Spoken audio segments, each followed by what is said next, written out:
오늘은 민수기 5장을 살펴보려고 하는데 이 민수기 5장에는 세 가지 내용이 나옵니다. 지금 읽어주신 1절에서 4절은 이스라엘 진 가운데에 있는 부정한 사람들을 진 바깥으로 내보내는 내용이고요. 그 다음에 5절에서 10절 말씀은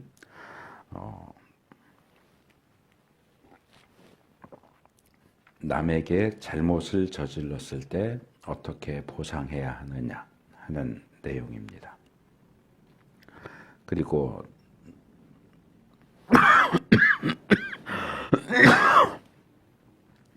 11절에서 31절까지 긴 내용인데 여기는 간음을 의심받는 아내를 어떻게 해야 하느냐 하는 내용을 다루고 있습니다.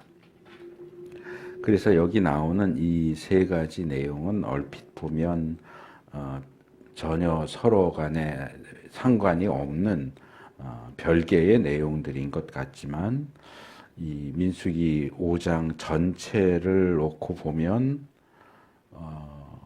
이스라엘이 이제 시내산을 떠나서 옮겨야 하는데, 그래서 어떤 분은 이 민수기를 이사하는 하나님의 백성 이렇게 설명하기도 해요.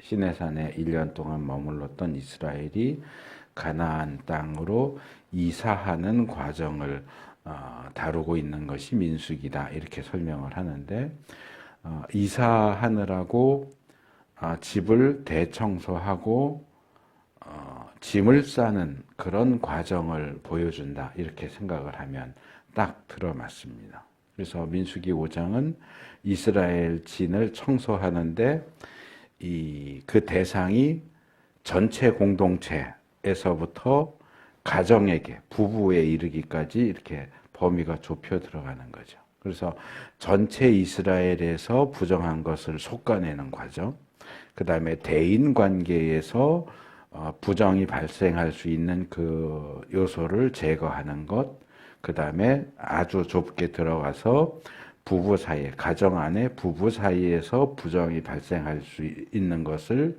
제거하는, 그래서 대청소에서 소청소 이렇게 말할 수 있을까요?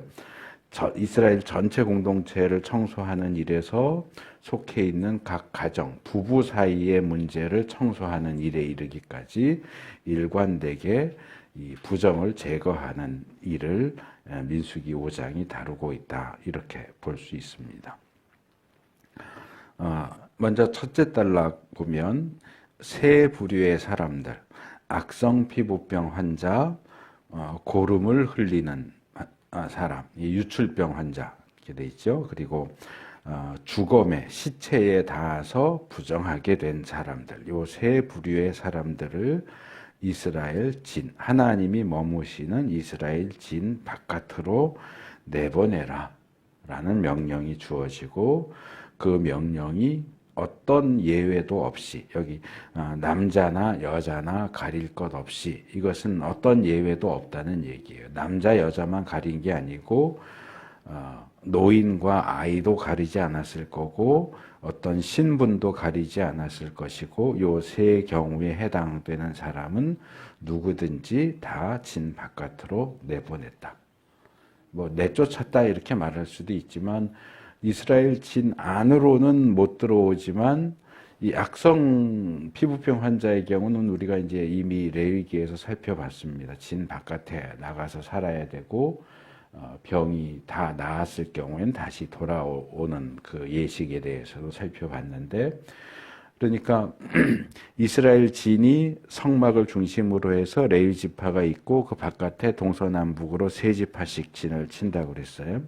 그러면 이게 이제 말하자면 경계선이 생기는 거고 바운더리가 생기는 거고, 요 바깥에 이제 여기서 지금 나오는 악성 피부병 환자, 고름을 흘리는 사람, 그러니까 시체와 닿는 경우에는 이제 심각한 부정과 접촉이 되는데, 이 경우는 뭔가 우리가 레위기에서 살펴봤던 것보다 훨씬 심각하거나 이렇게 기간이 오래, 부정의 기간이 오래 가는 경우인 것 같아요. 그래서 이미 우리가 레위기에서 다 살펴봤던 부분이죠. 악성 피부병 환자, 성기 유출의 경우, 그리고 이 접촉에 의해서 부정하게 되는 경우, 가벼운 접촉 같은 경우는 저녁까지 부정하고 씻고 이러면 되지만, 여기서 말하는 경우는 그런 가벼운 접촉보다 훨씬 심각한, 뭐 본문에 나오지 않지만 예를 들어서 장의사 같은 경우는 아예 그 직업이 시신을 다루는 직업이면 늘 부정해 있는 상태일 거 아니에요. 그러면 이런 사람은 이스라엘 진 안에 들어와서 살 수 없다, 이렇게 되는 거죠. 그래서 심각한 부정인 경우에는 이스라엘 진 안에 머물 수 없고 진 바깥에 나가서 어디 특정한 구역에 또 그룹을 만들어서 지냈을 것 같아요. 그 전에도 제가 그 말씀 드렸던 것 같은데, 오래된 영화인데 벤허라는 그 영화 보면 그 사람이 노예로 이렇게 팔린단 말이에요. 어떤 속임수라고 그러나 그런 것 때문에 이제 노예로 팔렸다가 바다에서 무슨 로마 장군을 구해주면서 양아들이 된단 말이에요. 그래서 이제 다시 돌아와서 가족을 찾았는데, 가족이 이 이스라엘 사는 동네 바깥 황무지에 어디 동굴 같은 데서 만나요. 근데 이제 그 엄마가 악성 피부병에 걸린 상태예요. 그래서 보면 이렇게 사람들 사는 도시 말고 도시 바깥에 어떤 뭐 짐승도 있고 이럴 테니까 아무 데서나 사는 건 아니고 그나마 이제 안전한데 동굴 같은데 이제 사는 그런 모습이 영화에 나오는데, 이제 이런 배경을 모르면은 왜 상황이 저렇게 됐지 이럴 수 있는데, 이제 그런 집안이 다 풍비박산되면서 이제 어머니가 악성 피부병에 걸린 거예요.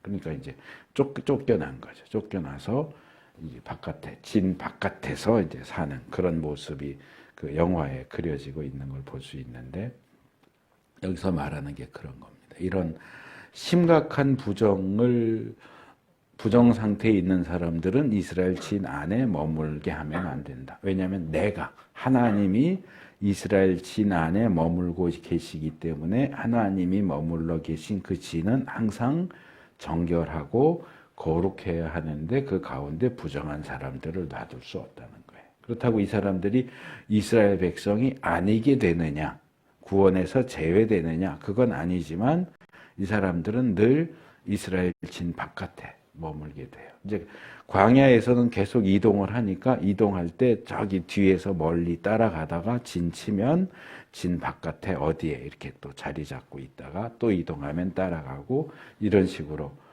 했을 것으로 생각이 됩니다.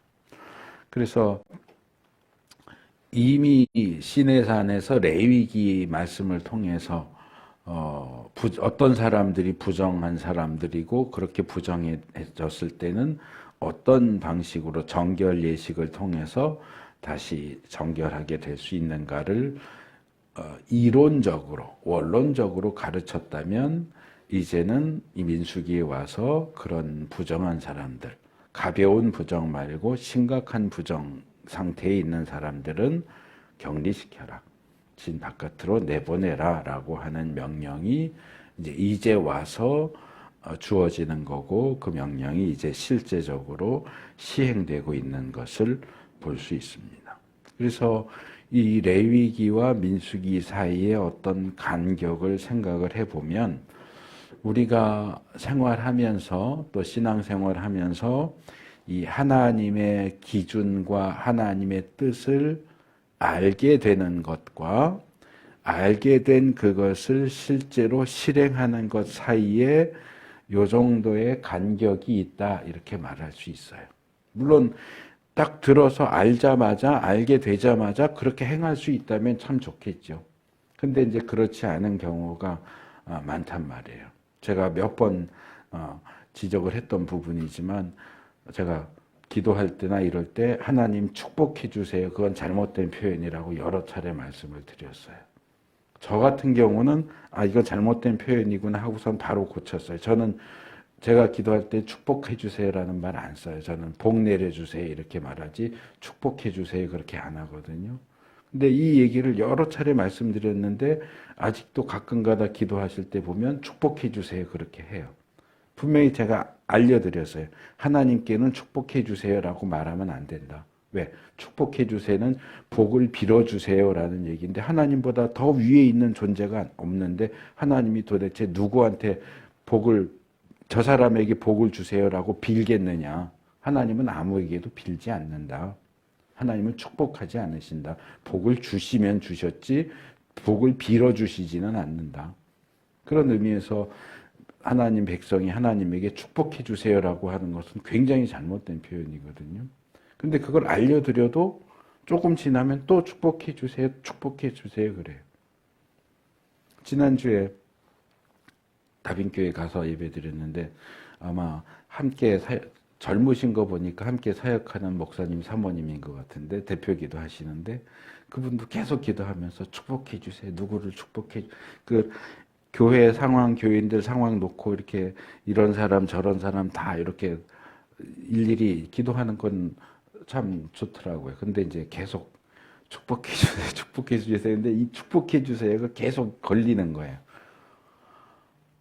뭐 알고서 일부러 그러진 않았겠죠.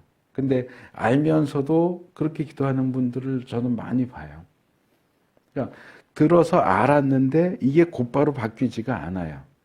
그리고 뭔가 이렇게 쾅 충격적인 일이거나 뭔가 이렇게 큰 경험이 있으면 이거 이렇게 하면 안 되는구나 하고 이제 그걸 고치고 사용하지 않게 되는 데는 대부분 간격이 있어요. 뭔가를 말씀을 들어서 아는 것을 실천하는 것 사이에 이렇게 간격이 있는 것을 보게 되는데 레위기에서 이미 부정한 사람들에 대한 교훈이 주어졌고 부정한 사람들을 실제 이스라엘 진에서 내보내는 일은 민수기 5장에 와야 이제 이루어진다 하는 점에서 우리가 그런 부분들을 생각할 수 있는데 어쨌든 이스라엘의 이사 가나안을 향한 출발 직전에 이스라엘 진을 이렇게 정결하게 하는 청소하는 일이 먼저 행해졌다 하는 것은 우리가 눈여겨볼 필요가 있습니다.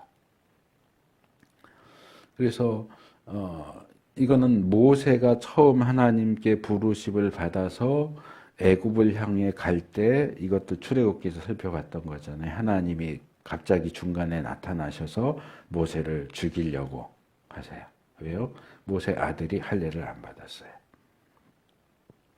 그 이야기 전반을 훑어보면 모세의 아내가 미디안 여자잖아요. 그러니까 남편이 아들에게 할례를 주겠다라고 하는데 무슨 그런 아이한테 야만스러운 짓을 하느냐고 아내의 반대 때문에 못했던 것 같아요.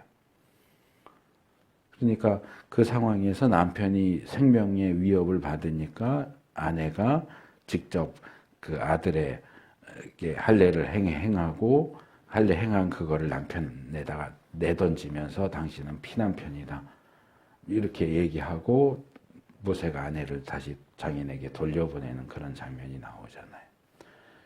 그러니까 뭔가 하나님의 중요한 역사를 시작하는 데 있어서 걸리적거리는 일이 있으면 안 돼요. 그 일이 순전하게 온전하게 행해질 수 있도록 뭔가 발에 걸릴 만한 일들이 있다면 그것을 다 치우고 나서 그 일을 시작해야지 그렇지 않고 막 여기도 걸릴 거 저기도 걸릴 거 다 깔아놓고서 뭔가 내가 하나님을 위해서 대단한 일을 할 거야. 그러고 나서는 사람은 얼마 가지 않아서 거기에 걸려 넘어질 수밖에 없어요. 히브리서에 나오는 것처럼 우리가 하나님 나라를 향해서 가는데 우리를 붙잡고 걸려 넘어지게 하고 하는 그 모든 것을 다 벗어버리고 나가야 된다라는 그런 말씀이 히브리서에 나오는데 지금 본문은 그 작업을 하고 있는 거다 이렇게 생각을 하시면 됩니다. 그래서 제일 첫 번째는 이스라엘 전체 공동체를 청소하는 작업이고, 이제 두 번째는 대인 관계로, 이웃과의 관계로 넘어갑니다. 5절에서 10절. 이 둘째 단락은 이웃과의 관계에서 정리해야 할 문제를 다룹니다. 그래서 6절에 보면 그것을 남에게 어떤 잘못이든지 저질러서 그 일로 주를 배신하였을 때 라고 딱 지목을 하고 있습니다. 이 말을 다시 풀어서 보면 인간 관계에 있어서 내가 실수를 하거나 또는 범죄를 해서 상대방에게 피해를 주는 경우인데, 이거는 A라는 사람과 B라는 사람 사이에 벌어지는 일인데 A가 B에게 피해를 입혔다. 우리는 보통 이제 그럼 거기서 끝이에요.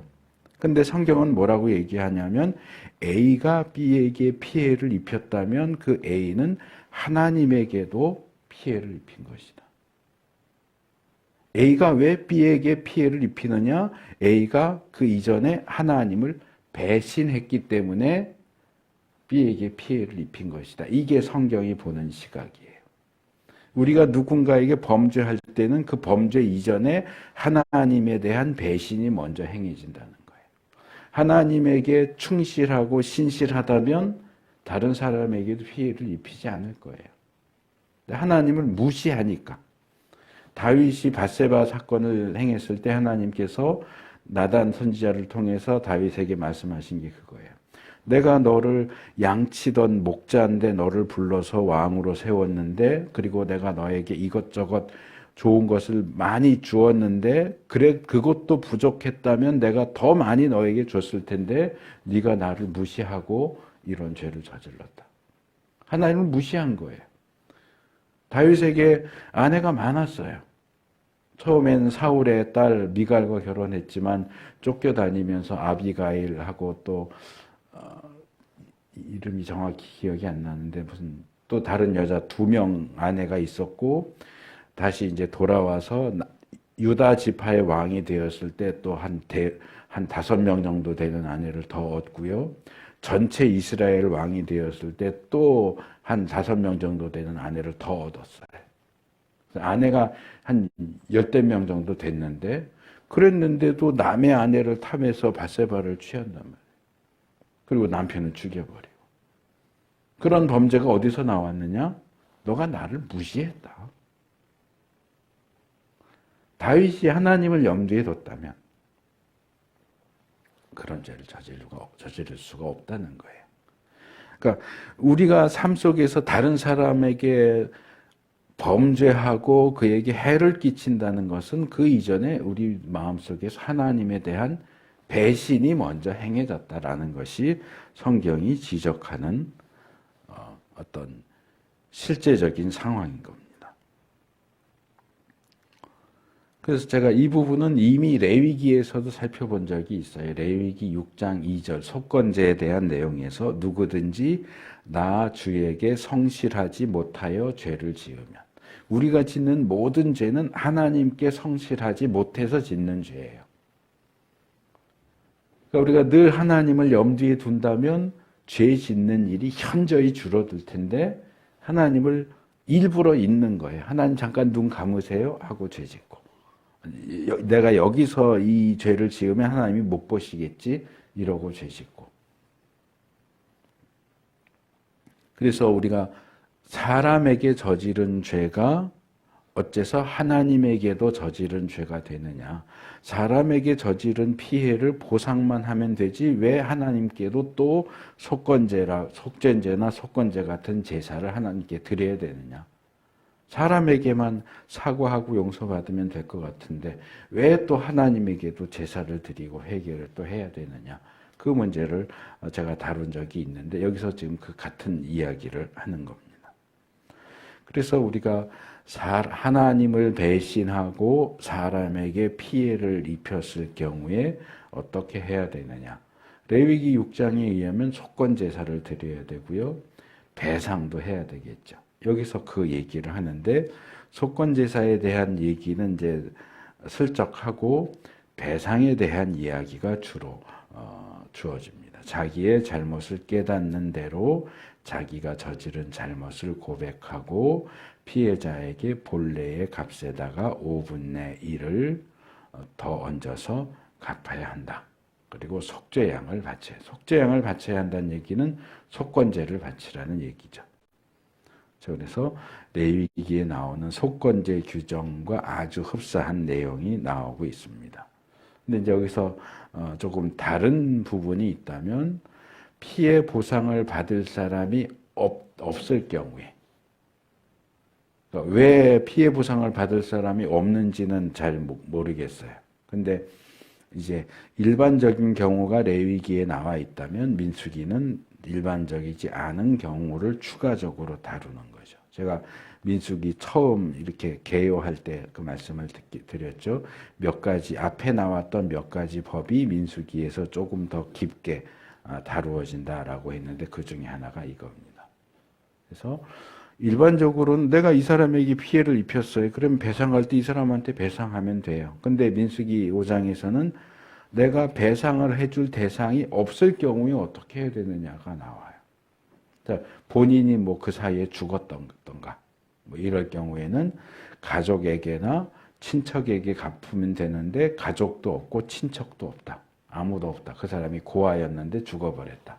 그럼 하나님에게는 속건제를 드리면 되지만 사람에게는 배상할 방법이 없어진단 말이에요. 그래서 그런 경우에는 제사장에게 갚아라. 그렇게 이야기를 합니다. 그래서 보상을 받을 대상이 없는 경우에는 하나님께 바치는 거룩한 제물의 일부를, 이거는 이제 흔들어서 바치는 제물, 요제물을 얘기합니다. 하나님 앞에서 흔들어서 바치는 요제물을 제사장에게 주면 된다 하는 내용이 추가됩니다. 그래서 이스라엘 진 안에서 이스라엘 사람들 사이에 벌어지는 범죄 행위는 부정을 발생시켜요. 그런 부정한 사람들이 이스라엘 진 안에 있어도 그 부정이 점점 퍼져나가지만 없었는데 사람 사이에 범죄 행위가 행해지면 그 범죄 행위가 행해지는 그 자리에서 또는 그 사람들에게 부정이 발생한단 말이에요. 그렇다고 이 사람들을 다 진 바깥으로 쫓아내기는 어려우니까 금방 발생한 가벼운 부정은 빨리 닦아서 없애야 돼요. 빨리 치워야 돼요. 그게 이제 배상과 속건제를 통해서 이것을 그 부정을 정화하라고 하는 내용입니다. 그리고 저는 이 부분을 보면서 신약에 나오는 에베소서 4장 26절 말씀을 떠올렸어요.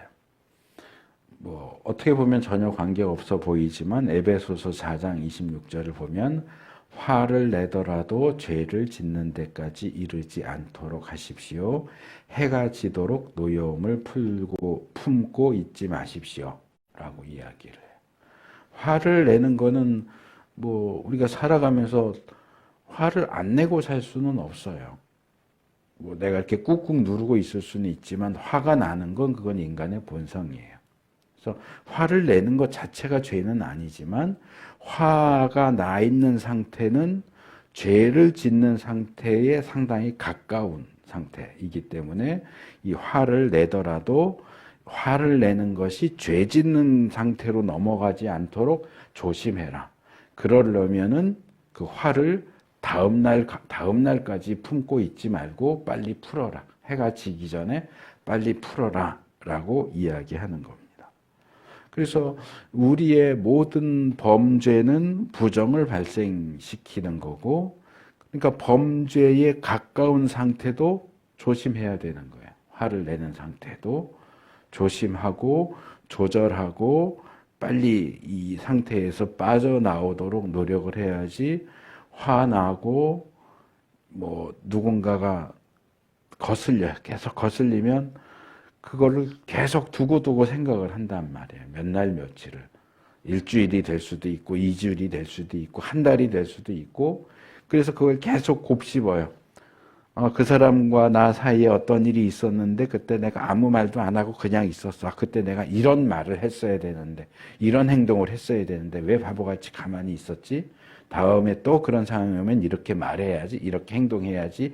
이걸 계속 내 머릿속에서 계속 재방송을 시키면서 계속 생각하면 비슷한 상황이 벌어졌을 때 과격한 말, 과격한 행동을 하게 될 가능성이 굉장히 높아져요. 그러니까 그거를 가능하면 그날 일은 그날 끝내라. 해가 지도록 그 화난 마음을 계속 품고 있지 말아라 라고 우리에게 교훈하고 있는데, 이 내용이 지금 말씀드린 이 속건제나 이런 것하고도 어느 정도 비슷한 주제를 다루고 있다라고 생각을 합니다. 그래서 범죄와 범죄 직전의 상태, 또는 이미 범죄를 저질러서 부정이 발생했다, 이런 상태에서는 그것을 그대로 놔두면 안 되고 최대한 빠른 속도로 그것을 제거하고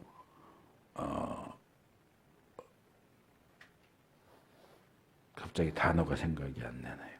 그것을 제거하고 이렇게 제압할 수 있는, 억누를 수 있는 그런 조처를 취하는 것이 필요하다. 그래서 이 앞에 1절에서 4절은 어떤 심각하고 장기적인 부정을 다뤘다면, 지금 이것은 순간적으로 발생하는, 이스라엘 진 안에서 수시로 발생하고 있는 범죄와 그로 인한 부정을 어떻게 처리할까를 다루는 내용이다, 이렇게 볼 수 있습니다. 그 다음에 이제 마지막 세 번째이긴 하지만 이 부분이 가장 길기 때문에 오늘 설교의 대부분을 이 부분이 차지하는데, 11절에서 31절에 나오는 부부 사이의 의심과 맹세에 대한 내용입니다. 이제 범위가 이스라엘 전체 공동체에서 대인 관계, 1대1 대인 관계에서 이번에는 부부 관계로 좁혀 들어옵니다. 그래서 부부 사이의 문제를 다루는데, 민수기 5장 전체가 31절로 돼 있는데 31절 가운데 21절, 21절이 이 주제를 다루고 있습니다. 가장 심각한 문제로 보고 다룬다고 말할 수 있겠죠. 그래서 우리가 생각할 때는 사회적이고 국가적인 문제와 부정이 더 큰 문제고 그게 더 중요하게 다루어져야 할 것 같은데, 본문은 그런 공동체에 대한 것, 대인관계에 대한 것은 상대적으로 짧게 다루고 있고, 가정 안에서의 부부간의 문제를 훨씬 더 길고 더 중요한 문제로 다루고 있다 하는 것, 우리가 기억할 필요가 있습니다. 그렇다고 해서 뭐 사회 국가적인 측면이 가정보다는 중요하지 않아 이렇게 말할 수는 없겠지만, 뭐 잘 알려져 있는 수신제가 치국 평천하라는 말처럼 모든 것의 기준, 또 일반적으로도 그렇게 말하잖아요. 가정은 국가 사회의 가장 기본 단위가 된다라고 말하는 것처럼, 그 기본 단위가 되는 가정이 튼튼해야 공동체도 사회도 국가도 튼튼할 수 있는 거죠. 그렇기 때문에 그런 점에서 이 가정에서 발생하는 부정을 제거하는 일에 가장 많은 관심을 쏟고 있는 것을 볼 수 있습니다. 그래서 이 가정 안에서 부부의 관계, 부모 자식의 관계, 형제 자매의 관계, 여기서 발생하는 부정은 굉장히 심각한 문제가 될 수 있다. 그래서 성경이 어디에 더 관심과 초점을 두고 있는지 우리도 그것에 신경을 쓸 필요가 있습니다. 제가 종종 지적을 했던 것처럼 이 모세 율법이 주어진 시기는 우리나라로 치면 고조선 초기 중기에 해당된다. 굉장히 오래전이에요. 모세율법 이제 성경은 우리가 이제 익숙하니까 자꾸 읽으면서 우리하고 별로 시간적인 거리가 별로 없는 것처럼 느껴질 수 있지만 실제로는 시간적인 간격이 상당히 많이 떨어져 있다는 거예요. 아주 옛날 얘기예요. 그래서 우리가 그 부분을 좀 감안을 하고 성경을 특별히 구약을 읽을 때는 그런 부분을 좀 감안을 하고 읽는 것이 필요합니다. 왜냐하면 이 구약 내용 가운데는 현대적인 시각에서 보면 이게 뭐야? 라고 생각이 되는 부분들이 종종 나오기 때문입니다. 왜냐하면 본문 같은 경우에도 제가 부부간의 문제입니다 라고 말을 했지만 자세히 보면 사실 부부간의 문제인데 남편이 아내를 의심할 경우를 다루고 있지 아내가 남편을 의심할 경우는 다루지 않아요. 그러니까 쌍방에 똑같이 평등하게 1대1이 아니고 남편 편에서 아내의 간음이 의심될 때 어떻게 하느냐만을 다루고 있지 아내 편에서 남편의 간음이 의심될 때는 어떻게 해야 하느냐는 전혀 관심 대상이 되고 있지 않다는 거예요. 그렇다고 해서 뭐 아내만 간음을 합니까? 남편은 간음 안 합니까? 사실 통계적으로 볼 때 아내가 간음하는 경우보다 남편이 간음하는 경우가 더 많단 말이에요. 그래서 제가 10계명 할 때도 그 말씀을 드렸지만 10계명에는 간음하지 말라 이렇게 나와 있지만 그 뒤에 10번째 계명을 보면 남의 아내를 탐하지 마라만 있어요. 남의 남편을 탐하지 마라는 없어요. 그러면 남의 아내를 탐하지 마라 그러면 남편들만 남의 아내를 탐하고 아내들은 남의 남편을 탐하지 않습니까? 그건 아니거든요. 이게 다 그 고대의 가부장적인 관습에서 기본적으로 십계명이 주어지는 대상은 성인 남자예요. 성인 남자다 보니까 남의 아내를 탐하지 마라만 나오는 거예요. 성인 남녀였으면 남의 아내나 남의 남편을 이렇게 해야 되는데 여자는 숫자도 안 센다고 그러잖아요. 숫자에도 안 쳤기 때문에 이 십계명이라는 법이 주어질 때 여자는 관심 받기예요. 그러니까 언급을 안 하고 있는 거예요.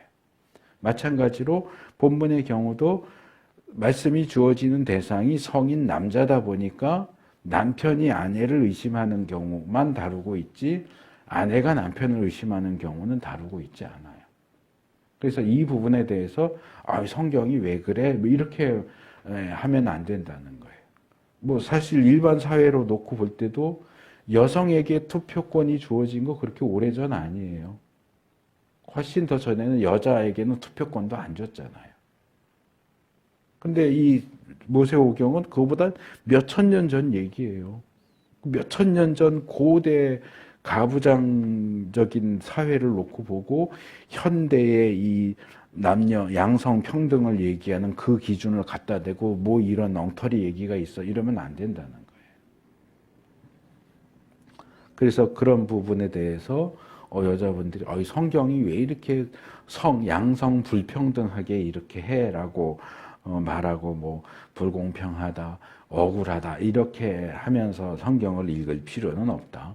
왜? 우리가 읽으면서 그냥 양쪽에 적용을 하면 돼요.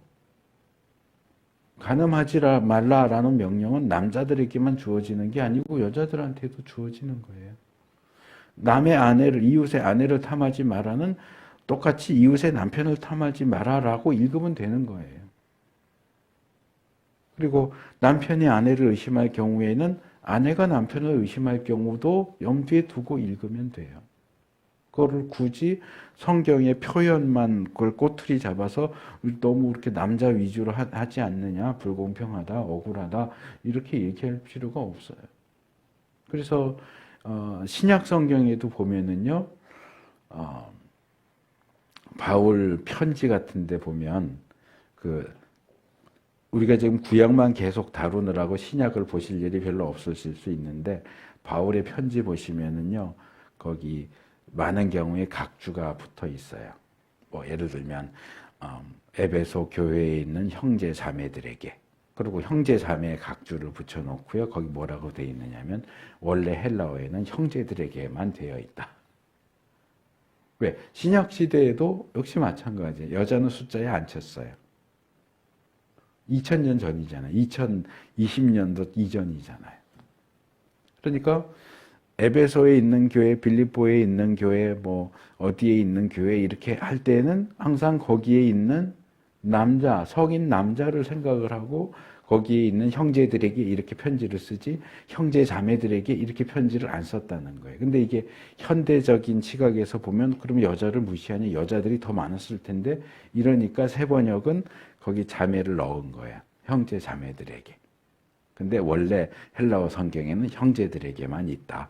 이렇게 이제 표시를 하는 거죠. 그러니까 새번역이 취한 것처럼 그렇게 읽으면 돼요. 그러니까 본문도 일단 본문 내용 자체는 남편이 아내를 의심하는 경우만 다루고 있지만 우리는 그것을 뒤집어서 반대의 경우도 똑같이 생각할 수 있다. 이렇게 하고 읽으면 되지 그거를 성경이 왜 이렇게 불공평하게 해서 이렇게 트집을 잡을 필요는 없다 하는 겁니다. 그래서 어쨌든 여기에 자기 아내의 부정을, 간음을 의심하는 남편이 있어요. 물증은 없어요. 너무나 깜쪽같이 그 간음을 숨겼기 때문에 물증을 찾을 수가 없는데 남편은 거의 100% 확실하다고 생각을 해요. 그럴 경우에 어떻게 해야 되느냐? 만약에 남편이 의심하고 있는 일이 사실이라면 성적인 범죄가 저질러진 거고 이것이 아주 깜쪽같이 숨겨지긴 했지만 이미 범죄가 저질러졌고 이미 부정이 발생한 상태예요. 근데 이게 드러나지 않았다고 해서 넘어가면 그 부정을 방치하는 게 되고 이 부정은 아주 빠른 속도로 이스라엘 진을 부정하게 망가뜨리게 될 겁니다. 그래서 발생했는지 그냥 의심뿐인지 아직은 몰라요. 가능성이에요, 이거는. 확실한 100% 발생했다가 아니고 발생했을 수도 있는 가능성을 따지지만 그런 가능성조차도 철저하게 배제하기 위한 어떤 방법을 여기서 제시하고 있는 겁니다. 그래서 이 세 번째 단락은 정말 지극히 개인적이고 그리고 상당히 미심쩍은 상태일 뿐이지만 부정이 발생할 가능성조차도 배제하고 정화시켜야 한다라고 요구하고 있습니다. 흔히 하는 말로 뭐 그러면 좋고 아니면 말고 하는 방식은 아니에요.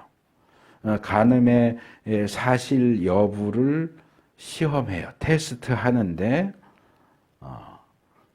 아까도 말씀드린 대로 굉장히 엄격한 가부장적인 사회인데도 의심된다고 해서 무조건 정죄하고 처벌하지는 않아요. 아주 심하게 거의 100% 확신하지만 그럼에도 불구하고 무조건 내치고 때리고 죽이고 돌로 치고 하는 게 아니고 실제로 간음이 행해졌느냐 안 행해졌느냐를 테스트합니다. 테스트를 하고 간음이 사실이라면 벌이 내려지고 사실이 아니라면 아니면 됐어 하고 넘어가는 게 아니고 거기에 대한 대가로 복이 주어집니다. 그래서 테스트에 대한 대가를 충분하게 준다 이렇게 볼 수 있습니다. 그래서 본문을 조금 더 자세하게 보면 여기서 다루는 경우는 두 가지예요. 첫째는 아내가 잘못을, 여기 이제 이 잘못은 부정이죠. 간음이죠. 잘못을 저질러 남편을 배반하여, 여기도 똑같이 남편을 배반하여가 나오죠. 남편을 배반하여 남편 몰래 다른 남자와 동침하였는데 아내가 그 사실을 숨기고 있고 그 여인이 강요받음 없이, 그러니까 여기 강요받았다는 것은 강간의 경우예요. 본인이 원하지 않았는데 억지로 동침한 게 아니고 자기가 원해서 동침을 한 경우라는 거예요. 그러니까 그러니까 강간이 아니고 강요받은 것이 아니고 스스로 몸을 더럽혔다. 그러니까 이 간음, 간통 또는 화간 이렇게 말하죠. 자기가 원해서 간음을 저지른 경우일 경우에 증인도 없고 증인마저 없고 현장에서 붙들리지도 않았을 경우에 남편이 자기 아내가 몸을 더럽혔으므로 화가 나서 아내를 의심하는 경우. 이게 이제 첫 번째 경우예요. 그러니까 이건 실제로 간음이 행해졌어요. 근데 증인도 없고 증거도 없어요. 의심만, 심증만 있어요. 물증은 없어요. 그런 경우에 여기 말하는 것처럼 해라 하는 거고, 두 번째는 아내가 전혀 몸을 더럽히지 않았는데도 다만 남편이 의처증에 걸려. 요 의처증이라는 표현은 굉장히 현대적인데 너무 현대적으로 번역을 했어요. 그냥 뭐 우리한테는 이게 더 확 들어오죠. 이해가 되죠. 남편이 의처증이에요. 그래서 아내가 부정을 행하지 않았는데도 자꾸 의심을 하는 거야. 그러니까 실제로는 부정을 행하지 않았는데도 자꾸 의심을 하니까 그럴 경우에도 마찬가지로 여기서 말하는 방법을 따라라.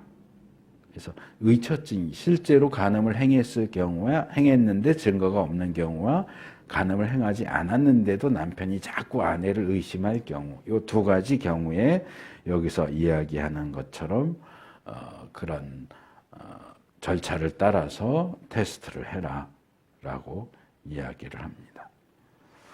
그래서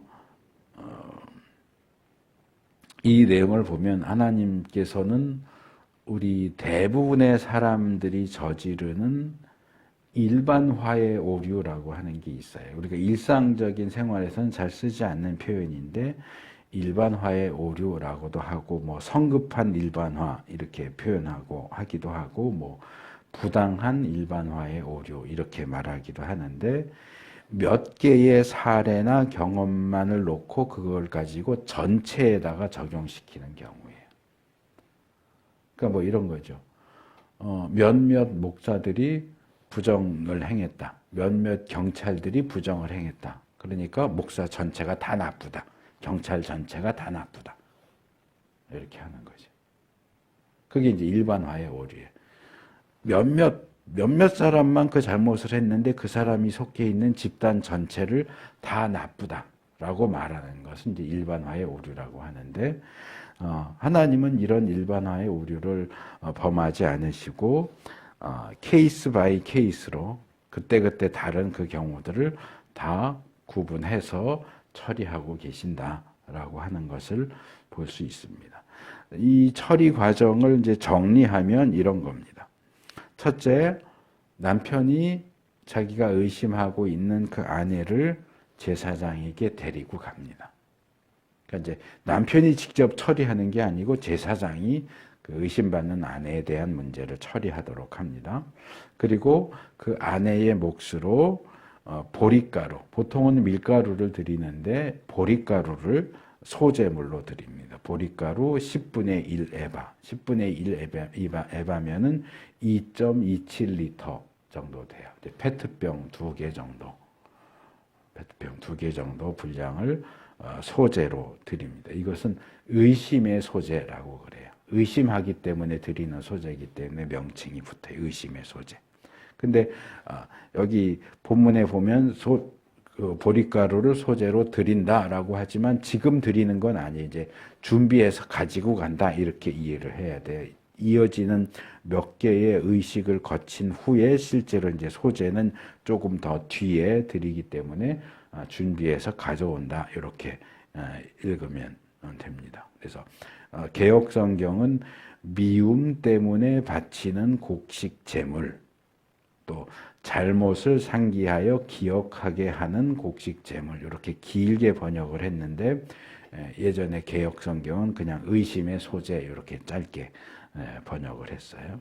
의심의 소재, 생각나게 하는 소재.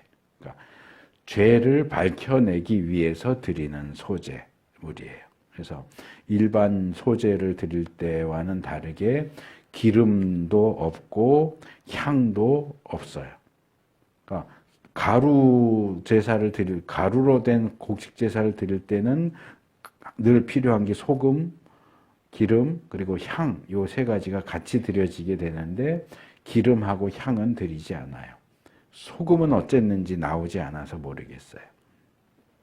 그러니까 이것은 말하자면 하나님이 재판장이 되셔서 이 문제를 밝혀주세요 하는, 말하자면 의뢰비예요. 의뢰비 같은 거예요. 그래서 그것을 이제 가지고 옵니다. 그 다음에 세 번째로는 이 여자를 주님 앞에, 이 주님 앞에는 아마 성소 앞이겠죠. 뭐 번제단 앞일 수도 있고 물두멍 앞일 수도 있고 물두멍과 성소 휘장 그 중간일 수도 있고, 어쨌든 성소 앞에 이 여자를 세웁니다. 그 다음에 네 번째로 제사장은 거룩한 물, 아마 이거는 이제 물두멍에 사용하는 생수겠죠. 거룩한 물을 오지 그릇에 떠오고 이 성막 바닥에 있는 흙을 긁어서 그 물에 탑니다. 그릇에 탑니다. 여기 성막 바닥의 흙은 그 성막 자체가 하나님이 거하시는 장소이기 때문에 이 하나님의 어떤 임재, 하나님의 임재 또는 하나님의 역사를 상징하는 겁니다. 그러니까 하나님의 능력을 상징한다 보면 될 것 같아요. 하나님의 능력이 깃들어 있는 흙을 물에다가 탑니다. 그리고 이제 순서를 꼭 기억할 필요는 없어요. 근데 이제 정리해서 말씀드리느라고, 이제 첫째 제사장에게 데려오고, 둘째 소제물을 준비해 오고, 셋째 여자를 성소 앞에 세우고, 넷째 오지 그릇에 물을 떠와서 성막 바닥에 흙을 거기다 탑니다. 그 다음에 다섯 번째로 이 여자에게 머리를 풀게 해요. 그러니까 머리를 푸는 것은 일반적으로는 잘 행해지지 않아요. 대부분 머리를 묶었을 것 같아요. 왜냐하면 움직이고 일하고 하는데 머리를 길게 풀어놓으면, 그러니까 이 당시는 아마 단발 같은 건 없었겠죠. 다 길게 길렀겠죠. 그러니까 거의 허리까지 내려오는 머리를 풀고 다니면은 활동하는데 지장이 많았을 테니까 대부분 이렇게 묶었을 거, 따든지 묶든지 해갖고 올렸겠죠. 머리를 푸는 경우는 별로 없고, 남자들도 대부분 이제 그랬으니까. 근데 이제 머리를 푸는 경우는 보통 이제 가족 중에 누가 죽었다거나 또는 아주 슬픈 일, 나라가 망했다거나, 이제 이럴 때 이제 슬픔과 애도를 표할 때에 머리를 푸는 게 이제 일반적인 경우인데, 여기서는 아직은 누가 죽었다거나 거는 그런 사건은 없으니까 슬픔이나 애도하고는 별로 관련이 없어 보여요. 요거는 이제 신약에 오면 고린도전서 11장에 나오는 조금 어려운 내용이 있는데, 이 여자들이 예배 드릴 때 머리에 뭔가를 쓰는 얘기가 나와요. 그러니까 머리를 기르거나 길게 기르거나 머리에 뭐를 써라 하는 얘기가 나오는데, 여자의 머리는 남자고 남자의 머리는 하나님이다. 요 내용을 이야기하면서 여자는 자기 위에 남자가, 그러니까 여기 여자 남자 이렇게 돼 있지만 사실은 남편 아내 이렇게 보는 게 더 적절합니다. 아내는, 결혼한 여자는 자기 위에 남편, 질서 측면에서 자기 위에 자기 머리에 남자가 존재한다는 것을 밝히는 의미에서 머리카락을 길게 기르거나 아니면 머리에 뭔가를 써라. 그리고 남자는 그 위에 하나님이 계시고 하나님 외에 다른 어떤 사람이 자기 위에 있지 않으니까 남자는 머리를 길게 기르면 안 된다. 길게 기르거나 뭘 쓰면 안 된다. 요 이제 내용이 나오거든요. 이건 이제 다음번에 나실인 할 때 조금 더 자세하게 말씀을 드릴 거예요. 그래서 여기서 머리를 푸는 것은 지금 이 여자가 남편과의 사이에서 문제가 있어서 온 거잖아요. 그래서 어떤 그런 점을 감안해서 머리를 풀라고 하는 것이 아닐까라고 생각이 듭니다. 그래서 머리를 풀게 하고요. 그 다음에 6번째로 그 여인의 손에 준비해 온 그 의심의 소재물을 들게 해요. 그러니까 2.27리터니까 아마 바구니, 소쿠리 같은 데다 이렇게 담아 왔으면 그 소쿠리를 이제 들고 있게 하고, 제사장은 그 옆에서 아까 그 오지 그릇 물에 흙을 탄 거 있죠. 이제 그걸 이제 쓴 물이라고 불러요. 쓴 물 또는 저주를 내리는 물 그릇을 들고서 옆에 서서 그 여자에게 하나님 앞에 맹세를 하도록 시킵니다. 그러니까 여자는 소재물을 머리 풀고 소재물을 들고 그 옆에는 제사장이 흙을 탄 그 물그릇을 들고 여자가 자기 입으로 하나님 앞에 맹세를. 무슨 맹세냐? 이제 이 소재, 의심의 소재를 드리고 이 쓴 물을 마실 텐데 이걸 통해서 하나님이 판결을 내리실 텐데 그 판결을 통해서 자기가 죄를 지었다면 저주를 받을 것이다 라고 하는 사실을, 이 저주를 내리는 물을 통해서 판결을 받겠습니다. 21절에 보면은 저주를 받아도 좋다는 맹세를 하라고 그렇게 나와요. 이걸 통해서 내가 정말 죄를 지었다면 저주를 받아도 좋습니다 라고 맹세를 하게 시킵니다. 그리고 이 저주에 대한 내용은 뒤에 이제 따로 나오지만 제사장이 이 물을 마시고 어떻게 될 것인가를 아마 설명을 하겠죠. 설명을 하고 하면 이 여자는 이제 아멘. 이제 법정에서도 그렇게 하잖아요. 뭐 이렇게 증인 선서할 때 뭐 이렇게 합니까? 그러면 선서합니까? 그럼 예 이렇게 손 들고 하는 것처럼 제사장이 어떤 저주가 행해질 것인지를 설명을 하면 이 여자는 이제 아멘 아멘 하고 2번 이렇게 응답함으로써 맹세를 하게 됩니다. 그 다음에 맹세한 후에 제사장은 이제 이 여자가 그 물을 마시면 어떤 상황이 벌어질지를 더 자세하게 설명을 합니다. 19절에서 22절. 간음한 적이 없다면 이 물을 마셔도 아무런 해가 없다. 죄를 짓지 않았다면 저주를 내리는 물을 마셔도 저주를 받지 않는다 하는 거예요. 결과적으로 아무런 해를 받지 않을 뿐만 아니라 결과적으로 임신을 하게 됩니다. 이 부분에서 새 번역의 번역은 조금 좋지 않아 보여요. 여기 이 히브리어 표현이 베니즈레아 자라 이렇게 되어 있거든요. 그래서 새 번역은 이렇게 번역을 했어요. 이것을 임신에도 지장이 없다. 임신에도 지장이 없다. 그러니까 생식 기능에 문제가 없다라는 식으로 번역을 했는데 이 히브리 표현을 직역하면 임신되었다. 임신되었다. 생식 기능에 이상이 없다가 아니고 이 절차를 통해서 그 물을 마셨는데 죄 지은 적이 없다면 임신이 되는 거예요. 임신이 되는 것과 임신에 지장이 없다 하는 전혀 다르죠.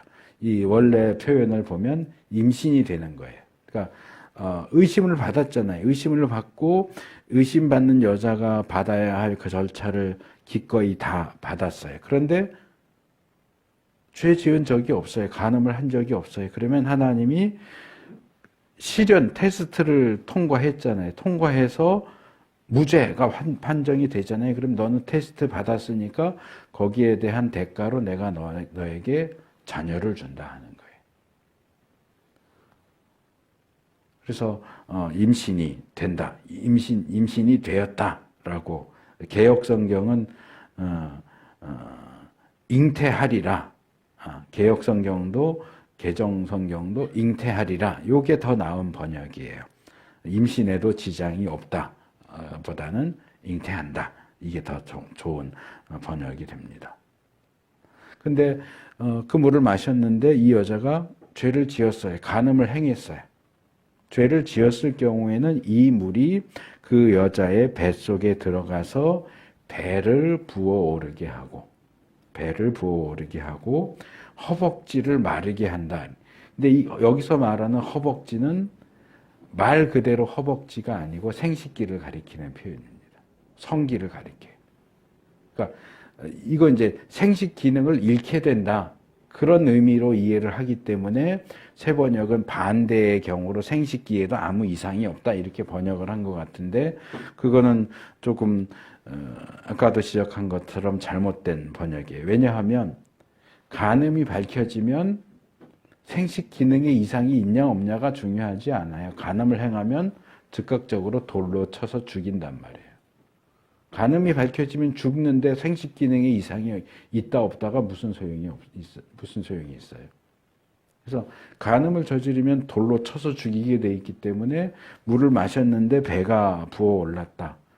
성기가 이상이 문제가 생긴다. 이거는 간음을 했다는 증거예요. 그래서 조금 뭔가 주술적으로 보이지만 뭐 이 당시에는 무슨 의학이 발생한 것도 아니고 간음을 했는지의 여부를 어떻게 밝힐 방법이 전혀 없잖아요. 그것을 하나님께서 직접 밝혀주시는 거예요. 그러니까 물과 뭐 흙 또 여기에 이제 하나를 더 하지만은 그것들은 외적으로 드러나는 요소일 뿐이고 실제로는 하나님이 밝히시는 거예요.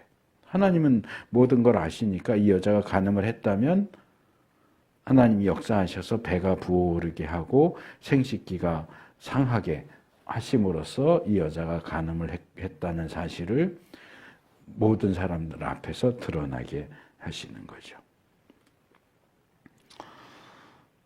그래서 뭐 나중에 밝혀진 후에 나중에 임신이 가능하냐 아니냐는 것은 얘기할 필요조차도 없는 문제입니다.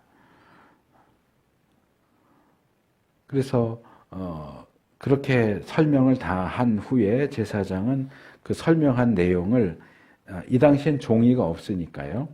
양피지, 양 가죽을 가죽 벗겨서 털 다 밀고 이렇게 가죽만 된 것을 양피지라고 하는데 거기에 이제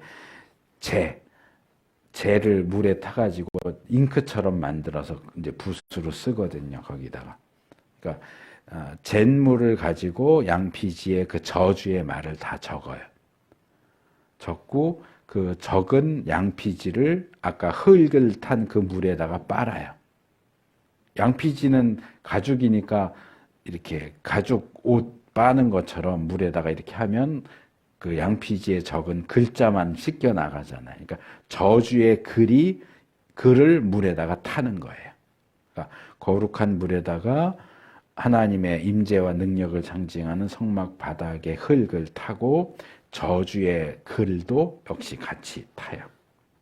숯검댕이로 쓴 그것을 여기다 빨아서 저주의 글을 그 물에다가 탄 다음에 의심의 소재물의 일부를 이제 소재물을 바쳐요. 소재물을 바치고 그 다음에 이 물을 마시게 합니다. 설명한 대로 마시면 이제 그게 뱃속으로 들어가면서 효과가 나오는. 범죄하지 않았다면 말짱할 거고 범죄했다면 배가 부어오르고 성기가 상하게 되는 결과가 나오게 됩니다. 이제 마지막에 30절, 31절에도 보면 때로는 남편이 공연히 의처증이 생겨 자기 아내를 미워하는 경우에도 여인은 주님 앞에 서야 하고 제사장은 이 의식을 그 여인에게 행하여야 한다. 남편이 아내에게 이렇게 하여도 남편에게는 잘못이 없다라고 하는 문구가 나오는데 이 여성 운동하는 사람들이 보면 이게 무슨 말도 안 되는 소리냐 이럴 수 있지만 아까 말씀드린 것처럼 시기적으로 거의 5,000년 전이다. 우리가 뭐 단군 고조선 5,000년 지금 벌써 2,000년이니까 7,000년 전이지. 7,000년 전. 7,000년 전 얘기예요. 여기서는 지금 남녀 평등을 갖다 댈 수가 없어요. 이 시대 자체가 그렇기 때문에 남녀 평등이 잘못된 거라는 얘기가 아니고 이 시대는 가부장적인 시대이기 때문에 여성의 권리는 아주 바닥이고 남자의 권리만 이렇게 높여주던 시대이기 때문에 그런 시대적인 상황을 반영하는 거기 때문에 거기에 대해서 우리가 꼬투리를 잡을 필요는 없다.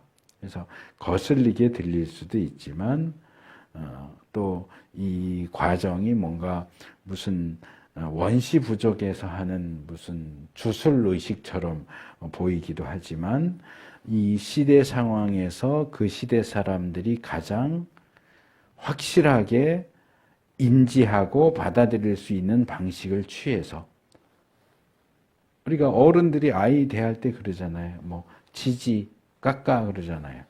어른이 뭐 그런 말 씁니까? 어른이 있다가 아우 깎아 먹고 싶네. 아우 이렇게 손이 지지야 이러지 않잖아요. 애한테 말하느라고 아이 수준에 맞춰서 우리의 언어나 단어를 낮추어 말하는 거잖아요. 그것처럼 하나님께서도 각 시대의 사람들이 그 시대에 가장 이해하기 쉬운 방식으로 그들 시대의 방식을 사용을 하시는 거예요. 그래서 루터가 그런 말을 했어요. 하나님께서는 하나님의 백성들이 듣기 쉽게 애들이 쓰는 말, 어린 아이들이 버버버 하는 그런 말투로 말씀하신다 그렇게 얘기를 해요.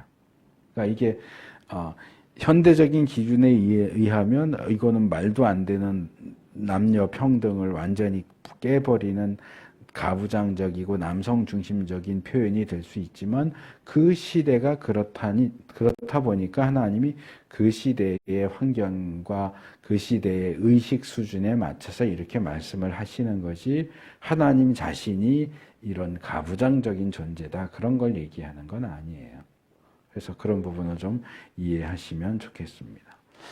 이렇게 해서 오늘 우리가 공동체와 대인관계 그리고 부부관계에서 발견되는 어떤 범죄와 부정 그리고 실제적으로 행해진 죄만이 아니라 범죄와 부정의 가능성까지도 철저하게 그 뿌리까지 삭초제군 그러죠.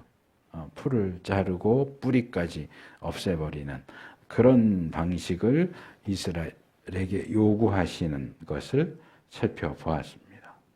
그래서 철저하게. 그래서 이 내용 중에서 발견하게 되는 가부장적인 요소나 주술적으로 보이는 그런 부분들이 뭐 살짝 거슬릴 수 있지만 그런 어떤 외적인 부분보다 그 내면에 들어가 있는 하나님께서 얼마나 철저하게 자기 백성에게 정결과 거룩을 요구하시는가 하는 부분에 초점을 맞출 수 있으면 좋겠습니다. 그리고 개인과 집단, 교회와 사회, 그리고 국가 안에서 행해지고 발견되는 범죄와 부정을 청소하고 정결하게 하기 위한 노력을 기울여야 된다. 나 개인에게 있어서, 내가 속해 있는 가정에게 있어서, 또 그리스도인과 교회들이 교회의 부정을 척결하기 위해서 우리가 속해 있는 지역 사회와 공동체와 이 국가의 부정을 척결하기 위해서 노력해야 되고 그것은 기독교만이 아니라 어떤 다른 종교나 어떤 일반 사회에 있어서도 공통적인 부분이 될 수 있기 때문에 마치 3.1운동을 기독교만 한 게 아니고 다른 단체들과 협력해서 3.1운동 했듯이 어떤 부정 척결운동, 범죄 예방운동 이런 것들은 우리가 얼마든지 다른 이들과 손잡고 함께 갈 수 있다고 생각이 들어요.